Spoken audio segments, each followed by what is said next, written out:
Aí entra o outro ponto, né? A outra imagem aqui, bem na lateral, que é justamente o alinhamento por uma semiflexão de cotovelo. Essa semiflexão de cotovelo, que varia entre 10 a 20 graus, mantém o alinhamento do vetor de força completamente no sentido da musculatura. Por isso que uma leve semiflexão de cotovelo garante uma boa estabilidade, né? Há a tendência de garantir essa boa estabilidade, tá? Justamente porque o sentido de vetor de força é exatamente o sentido da musculatura. Então, toda a incidência dos vetores de força estão na mesma direção. Isso faz com que haja menor sobrecarga na articulação, tá? Quem dá esse dado é Capandi, tá bom? Então, a gente tem na semiflexão, em torno de 10 a 20 graus, um melhor sentido de força. Isso faz com que, quando haja, por exemplo, uma incidência de choque, né, em sentido de flexão, você consiga aproveitar melhor a sua estrutura muscular, justamente porque você está fazendo um recrutamento muscular não exagerado, já no sentido de força. Então, quando vem esse choque, você consegue responder melhor ativamente essa musculatura. Como é que a gente consegue responder isso? Por, por qual mecanismo? Se a gente lembrar, o reflexo miotático é um deles. Lembra dele, do reflexo miotático? Há o estiramento muscular. Esse breve estiramento muscular ativa fusos musculares, há um arco reflexo e há o recrutamento de maior quantidade de fibra muscular.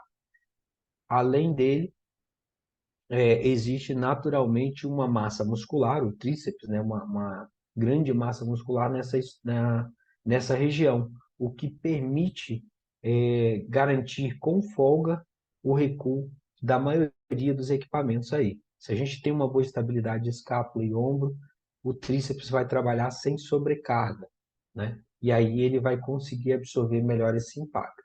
A partir do momento em que eu começo a flexionar mais o meu braço, tanto a imagem à esquerda quanto a imagem à direita, eu começo a ter o vetor de força, né, jogando para dentro.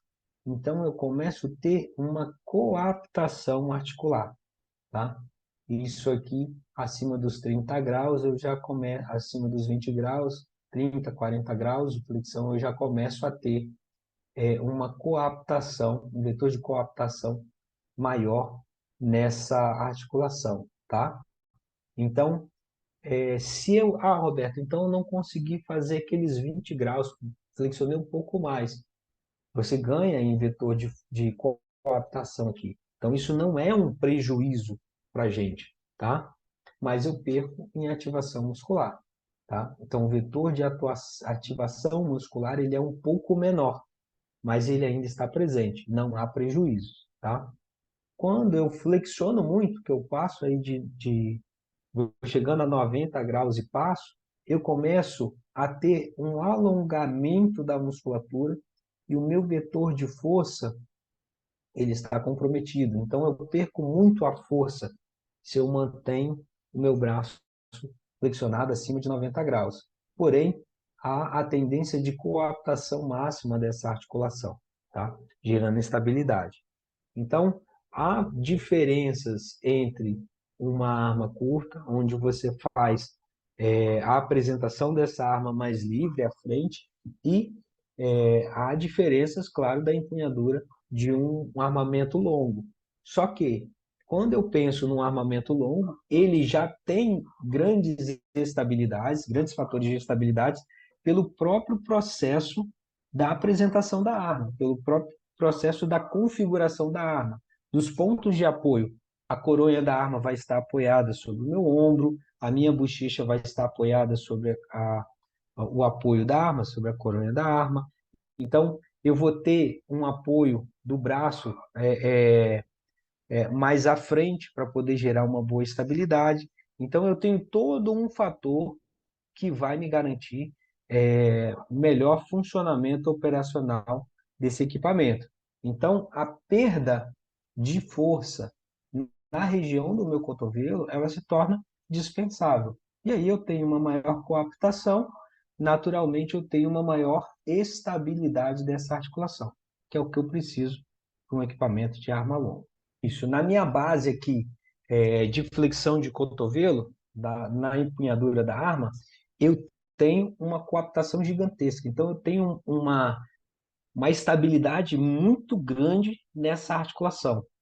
E, em contrapartida, para vencer o vetor de força, que ele diminui, eu coloco a outra mão e empurro uma mão sobre a outra.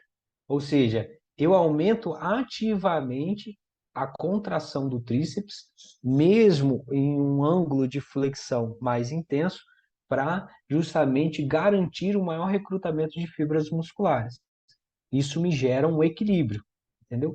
Manter flexionado só por manter flexionado, se eu for atirar aqui, eu não vou conseguir segurar.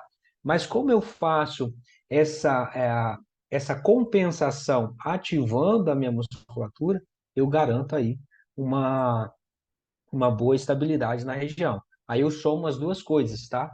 Somo a coaptação dessa articulação com o recrutamento muscular. Então, por isso que funciona muito bem, né?